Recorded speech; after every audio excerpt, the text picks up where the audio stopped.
poderosa de alto nivel de Haití la que todavía está amparando a esos grupos, porque ellos no iban a poder soportar sin una buena logística, no solamente con lo que le dije del peaje en naturaleza que le quitan a las ayudas humanitarias, sino también en efectivo. ¿De dónde sale ese dinero para ellos mantenerse? ¿Por dónde lo consiguen?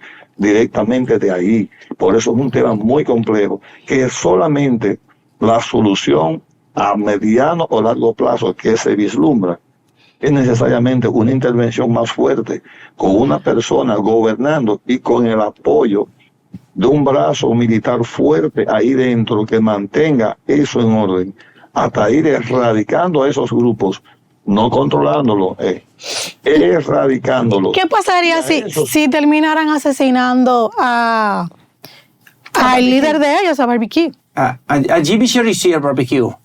No, eso no es una solución, Usted me va a eliminar ese líder, ¿y qué va a pasar? Hay 20 líderes más que a lo mejor están locos ya para que él se quite de ahí, porque fíjense una cosa, señores, si vamos a ser más objetivos, y ojalá que podamos interpretar lo que intento decir.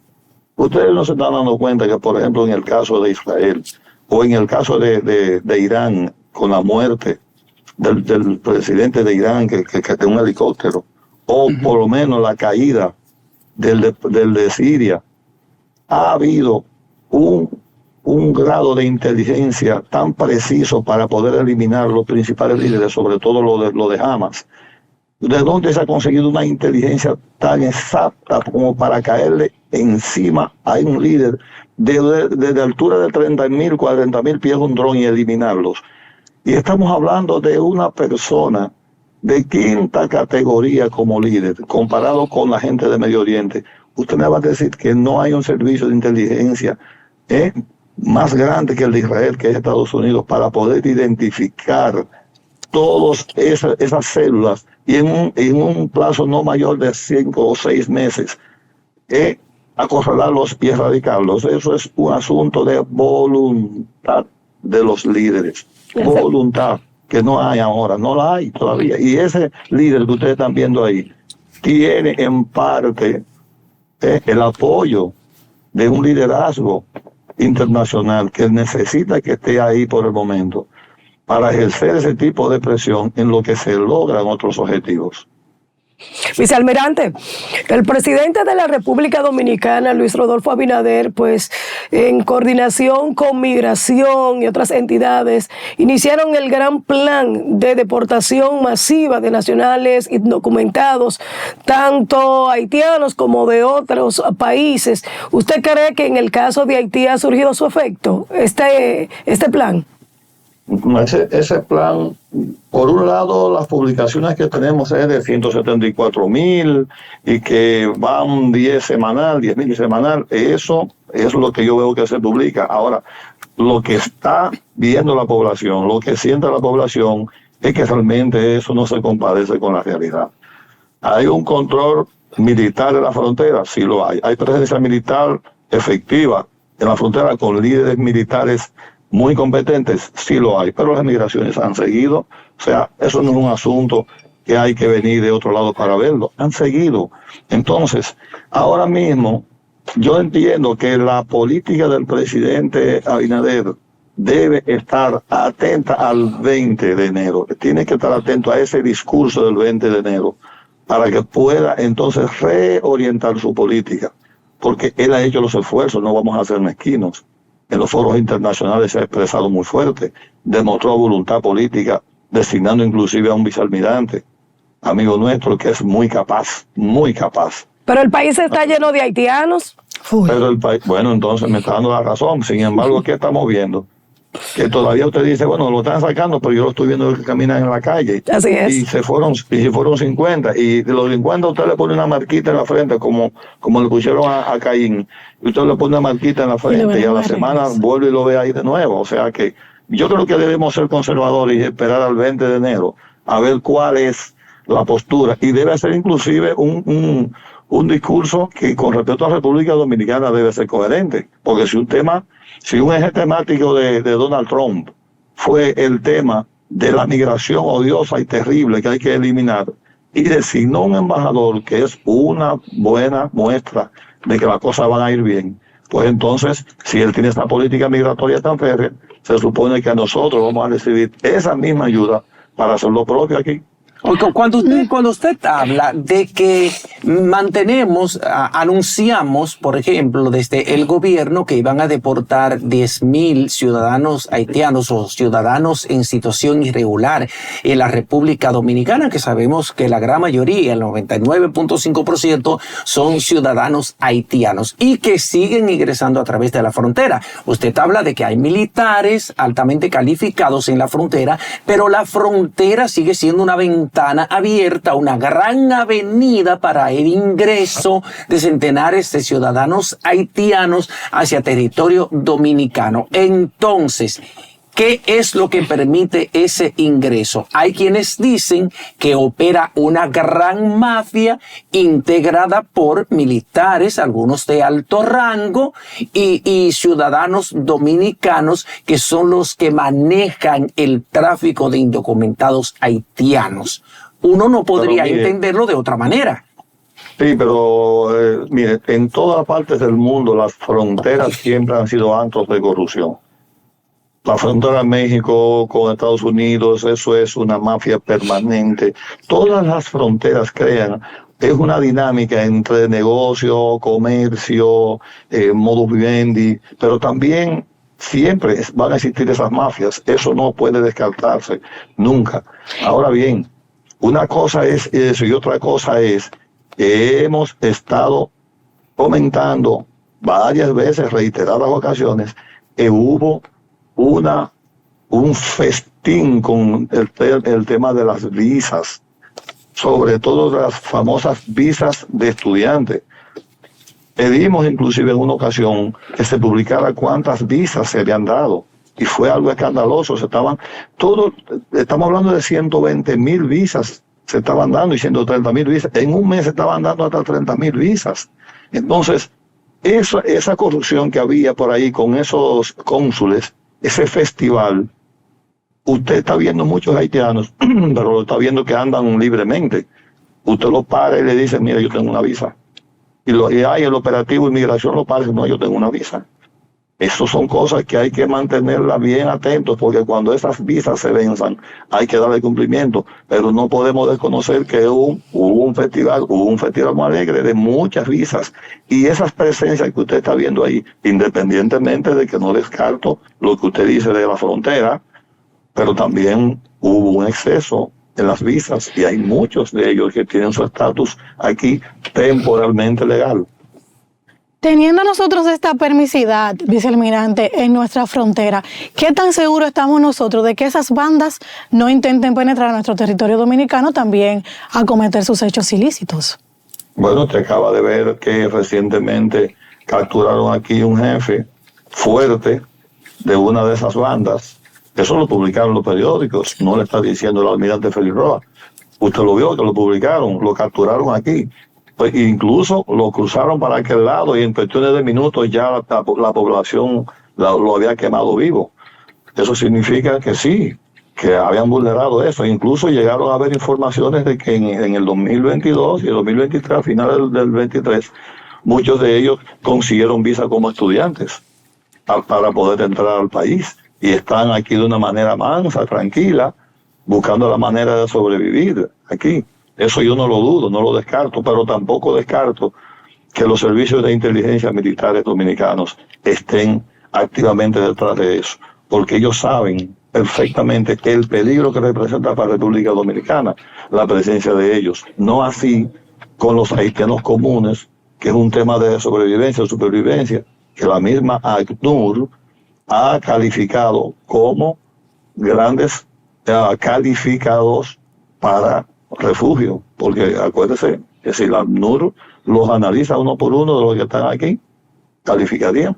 a la vez. Vicealmirante, en esta semana Estados Unidos ha sido estremecido por dos acontecimientos que generaron pánico e inquietud. Por ejemplo, la del ciudadano que la emprendió con su vehículo con una multitud y mató a 15 personas. Era un hombre que se había identificado con el ISIS, un hombre que había grabado inclusive previamente un video expresando todo este malestar que sentía. Pero también hubo la explosión de una camioneta Tesla frente a un hotel propiedad del emporio del presidente electo de los Estados Unidos, Donald Trump. En su experiencia, ¿qué puede estar sucediendo? ¿Le estarán enviando un mensaje al presidente electo Donald Trump? Yo me identifico con ese postulado suyo. Para mí no son hechos aislados, no lo son. Hasta ahora mismo Estados Unidos tiene sus estrategias, sobre todo en el manejo de la prensa. Y si fuera República Dominicana, yo haría lo propio. O sea, no voy a alarmar a un país con casos como esos, pero acuérdense que tenemos una situación muy difícil en Medio Oriente. Recuérdense que Raisi, él murió, era un presidente islámico. También el tema de Siria, que fue destituido. Esos eran parte de lo que le llamaban el eje de la resistencia. Y entonces, eso no han sido coincidencias, han sido golpes bajos que se le han dado a esas personas, a esos grupos de poder, como Hamas también, que se le ha hecho una baja fuerte.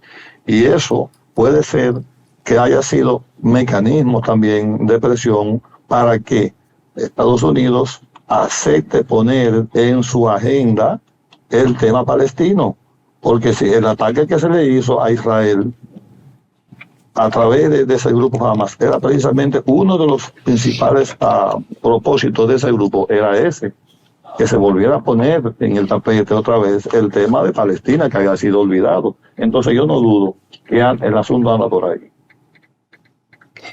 Sí, porque el presidente Trump, por ejemplo, en su primer mandato, reconoció al Estado de Israel. De hecho, dispuso que la embajada de los Estados Unidos fuera trasladada a Tel Aviv. Entonces, eso de alguna manera es un indicio de cuál podría ser la política de Trump, por ejemplo, en Oriente Medio y de manera más específica con Israel. Tenga pendiente algo, que el presidente casi saliente, el presidente Biden, no le dio seguridad a esos países aliados árabes. No se la dio. Fue muy ambivalente en el caso que manejó con Israel.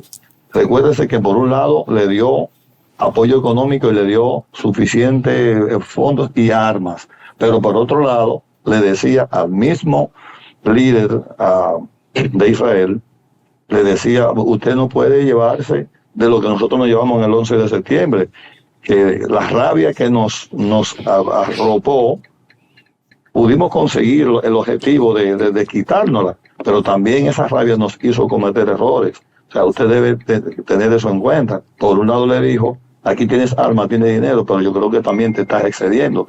No sé, ese tipo de ambivalencia pone a tanto a Irán como a Siria, a los iraquíes, lo pone en un dilema. Entonces ven acá, ¿en qué estamos con este hombre? ¿Con quién está? ¿Con quién no está? Entonces vamos a hacer lo mismo. Vamos a hacer lo mismo que hicimos con Israel. Vamos a darle visaje porque para que nos vuelva a poner ahí. Israel, inclusive Netanyahu, está diciendo abiertamente, yo en mi agenda no voy a sentarme a negociar el tema de los territorios, ni del sur, ni tampoco de Franja de Gaza. No voy a negociar eso. Lo mismo que está diciendo el de Ucrania, no voy a negociar los territorios que me han quitado. Y todos esos visajes, créase o no, pone en jaque a todos esos movimientos armados que hay, fuertes radicales, que hay en Medio Oriente, para dar señales de, mira, esto es lo que puede pasar. Tú vas a creer que no va a haber paz, y no la vas a tener la paz si tú no nos pones en agenda. Porque el gobierno que tú recibiste ahora fue un gobierno totalmente incoherente con respecto a la política con nosotros, que no la vemos clara. Eso es lo que yo puedo ver. Vicealmirante, ¿entiende usted con su experiencia, ya que tiene militar y su capacidad analítica dentro de esa área, que la guerra entre Ucrania y Rusia puede haber llegado a su final o está próximo a ello? Yo pienso que es muy alegre decir que llegó a su final, pero sí le puedo vaticinar que eso se va a detener.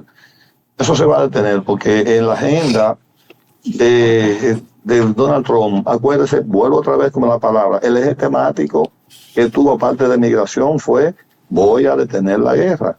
Ahora, Rusia está en su mejor momento de negociación porque Rusia lleva ganada la guerra. No nos vamos a perder en eso. Tiene 468 kilómetros de territorio ganados y ha habido menos muertos que en la Franja de Gaza. Fíjese, entonces, él lleva ganada la guerra. Pero Putin ha demostrado cierta simpatía por un negociador natural que se llama Donald Trump. Hay que reconocer que no es un loser, que no es un perdedor, es un negociador natural. Y a Putin ellos hacen cierta química y no dudo que se sienten en una mesa, que se van a tener que sentar, y me imagino que ya lo han hecho, me imagino que ya han hecho contacto, y dentro de esos puntos estará seguro que Putin le va a decir: vamos a negociar, pero en base a nada con la OTAN y a Ucrania y los territorios conquistados más otros territorios que yo necesito que son nuestros. En base a eso hagamos esto. Y también la salida de Zelensky, que podría ser también una de las mejores, porque Zelensky se subió en la mata, pero ahora no sabe cómo bajarse. Y la mejor salida sería que ya que se vaya, porque de hecho su parlamento le ha dicho: usted ya cumplió con su mandato y le estamos dando este tiempo por la guerra, pero usted no ha resuelto nada. O sea que creo que va a haber es mi opinión, va a tener que salir Zelensky renunciando, poner una persona ahí, negociar de nuevo, y en esa mesa Rusia primero, recuérdese de esos puntos, él va a hablar de nada con la OTAN y Ucrania, y segundo, los territorios que ya yo tengo ya están conquistados. En base a eso, comencemos a hablar para entonces nosotros asegurarle a ustedes el suministro de gas a través de Ucrania. Y en cuanto al presidente de los Estados Unidos entrante, Donald Trump, que ha dado unas declaraciones de tomar el canal de Panamá, ¿qué opinión le merece? No. Él sabe muy bien que inclusive el recién fallecido Jimmy Carter firmó un demócrata natural, porque para mí Jimmy Carter fue el padre de los demócratas, para mí. Y él sabe muy bien que el logro que se hizo de 77 al 99, en el cual ya se le entregaba el canal a los panameños, es un asunto que en la política exterior de Estados Unidos sería un revés, sería uno de los errores mayores. Pero reitero, es un negociador natural, eso es un mecanismo de presión, que no es por el tema de que los buques de guerra que pasan por ahí le están cobrando demasiado dinero. No es eso, es lo que está tratando de darle señales a China de que ustedes tienen las narices metidas en el canal y piensen en que tienen que irla sacando. ¿Por qué? Porque el cono sur en los próximos 2 meses o 3 meses va a comenzar a tener un movimiento de centro derecha, porque los gobiernos de izquierda que están ahí han sido un fracaso, ya están fracasando, y entonces ha habido un rechazo de la misma población, y Donald Trump está atento a eso. Entonces, si él logra un centro derecha en el cono sur y central, eso le va a ayudar mucho, y él quiere tener más control del canal, pero él sabe que es una utopía política y diplomática querer aspirar al control de Panamá. Él lo sabe, pero está negociando. Pero usted como oficial de la Armada Dominicana, que tiene una gran experiencia en seguridad de puertos, aquí en nuestro país fuimos estremecidos con el decomiso de 9.8 toneladas de cocaína en el puerto multimodal Caucedo. Guatemala, Honduras, dijeron a través de sus presidentes, a través de la Armada y la Marina Mercante, que esa droga no fue introducida en esos 2 países, y de alguna manera nos señalaron directamente a la República Dominicana como el país donde esa droga fue introducida en ese contenedor que iba a ser enviada a Europa. No hay una explicación de cuántos detenidos hay. Inicialmente la encargada de persecución de la Procuraduría, Jenny Berenice, dijo que estaban investigando a 10 personas, que estaban interrogando a 10 personas, pero aquí no hay un preso, aquí no hay una explicación de nada. El gobierno como tal no se ha referido al tema, el presidente Abinader tampoco. ¿Qué pudo haber pasado?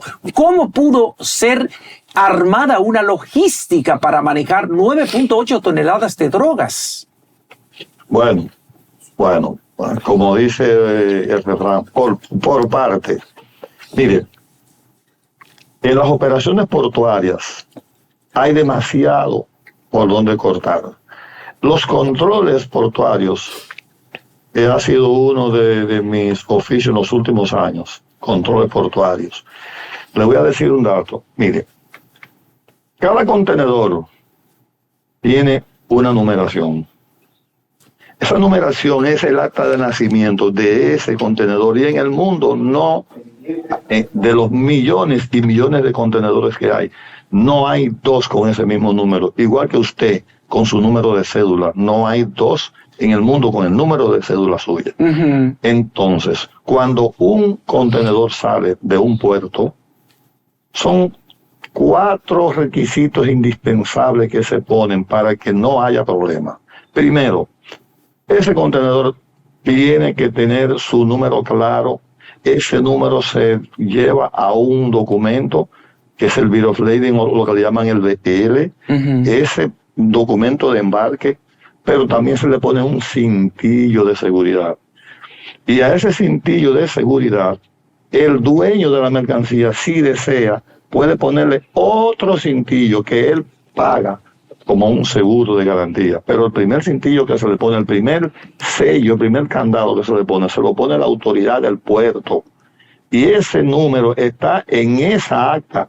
Y cuando ese importador o exportador viene a reclamar aquí su contenedor, ya las autoridades de aduanas de aquí saben de quién es eso. ¿Por qué? Porque usted, si usted iba a traer batatas o plátanos desde Guatemala, usted registró eso, y con ese número y con ese número de contenedor, ya yo sé quién es el dueño de eso y por dónde va a venir y quién lo va a reclamar aquí. Todo eso se hace, más en las aduanas modernas como ahora, que trabajamos para eso, para que sea un despacho rápido. Entonces, no es posible que no se sepa el origen con certeza de eso. Primero, no es posible, porque ahora mismo yo le digo a usted un número de contenedor y usted entra a Google y pone ese número de contenedor y le dice, ese contenedor está en África, en la calle está el número 22, se lo dice. Eso por un lado. Por otro lado, hay algo más importante todavía. Cuando esos contenedores llegan a puerto, están siendo revisados. Normalmente, cuando se ve que ahí hay ilícitos, lo primero que uno hace es al representante aquí, le pregunta, pero usted vino aquí a sacar ese contenedor. ¿De dónde viene ese contenedor? Mira, usted aquí dice que viene de tal sitio. ¿Y eso? Explíqueme eso. Ah, no, eso no fue lo que yo embarqué. Bueno, pues entonces, si eso no fue lo que usted embarcó, y el país de origen dicen, eso no fue lo que metieron aquí, porque aquí lo que pusieron fueron batatas, y allá dicen ahora que fue eso. Fíjense ustedes en ese dilema. Yo como puerto de origen digo, no, aquí yo lo revisé y él puso batatas. Y el de recibo dice, yo lo abrí y lo que hay es droga. Entonces, solamente nos queda un camino para resolver eso. Desde el punto de vista técnico le estoy hablando, técnicamente hablando. ¿Cuál es? Ese buque hace una travesía, y esa travesía, ese buque tiene un equipo en el puente de mando, en el puente de navegación arriba, en el puente, tiene un aparato que se llama AIS, que significa en inglés Sistema Automático de Identificación. Por lo tanto, ese aparato lo que hace es que describe la travesía que hizo ese barco. Y si llegando aquí yo quiero preguntarle a ese aparato, ¿o dónde fue que vino ese buque? Ese aparato de manera reversible me dice toda la travesía y hasta me dice si se paró en el mar y dónde se paró, porque pudo haber habido un transbordo en alta mar, pero ese aparato también lo dice. Uh-huh. O sea, Hay demasiados medios para saber eso. Y yo aprovecho para decir que realmente, y ojalá que las autoridades, incluyendo a mi amigo, el director de la DNCD, que también es muy competente, el almirante Cabrero y yo, que yo entiendo, y al presidente de la República también, yo creo que llegó el momento de que se satisfaga una intención, un deseo que tiene el pueblo dominicano, y es el que usted planteó. Cada vez que ustedes anuncian que agarraron 600, 800, 1000 kilos, 1200 kilos, díganle al pueblo dominicano quiénes fueron, porque hasta el día de hoy no le han dicho, y el pueblo dominicano tiene ese vacío. Te reconozco tu lucha contra la droga, sí. Te reconozco la integridad, sí, te la reconozco. Pero ¿dónde están los culpables de tanta droga que ustedes han agarrado que no han presentado el primero en la prensa? Otro dato, vicealmirante. En ese momento, cuando fue decomisado ese cargamento de 9.8 toneladas de cocaína en el puerto multimodal Caucedo, que es muy reincidente en eso, vino aquí a la República Dominicana el director de operaciones de la DEA con la plana mayor de la Agencia Antidrogas de los Estados Unidos, se reunió con las autoridades de la Dirección Nacional de Control de Drogas y con otros estamentos, y lo único que vimos en los medios de comunicación fue una declaración donde ese señor supuestamente reconoció y alabó la eficiencia de las autoridades narcóticas de la República Dominicana en la lucha contra las drogas. ¿Usted piensa que ese funcionario de tan elevada posición iba a venir a la República Dominicana solamente a alabar y a felicitar a las autoridades dominicanas por su eficiencia en la lucha antidrogas? Mire, eso es lo que yo siempre le he denominado diplomacia de estilo. Normalmente cuando se cierra para tratar casos como eso, es decir, unas conversaciones a esos niveles, a puertas cerradas, salen a relucir demasiadas informaciones neurálgicas para un Estado. Y esas informaciones que se cruzan en el caso del SAR de la droga de Estados Unidos y la República Dominicana, en el cual se habló claro ahí de eso, porque estoy seguro que se habló, mire, esto es de aquí, esto viene por aquí. Es posible que eso sea tan sensible que no ha llegado el momento todavía de decir esto vino por aquí.